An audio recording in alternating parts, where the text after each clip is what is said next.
Untuk korang yang baru kat channel ni, jangan lupa tekan button subscribe, bell notification.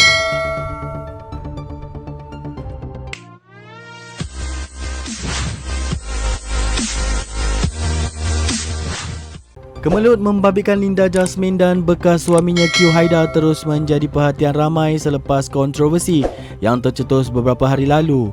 Ramai pihak tampil mempertahankan pelakon filem Rock U itu termasuklah rakan seperjuangan dunia hiburan Elly Suryati Omar.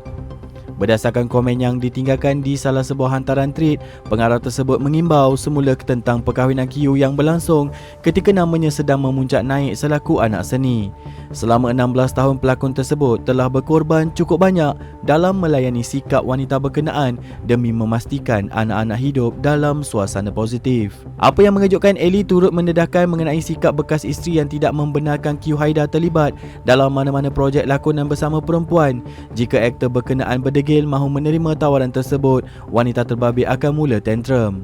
Pada semalam juga, Nazira selaku adik kandung turut mempertahankan Q Haida sudah memberikan layanan baik selama menjadi keluarga. Mereka langsung tidak menduga pihak Linda Jasmine bakal mengeluarkan kenyataan fitnah yang sedikit sebanyak menjejaskan nama aktor tersebut. Untuk korang yang sukakan video ni, jangan lupa tekan button like, subscribe and bell notification.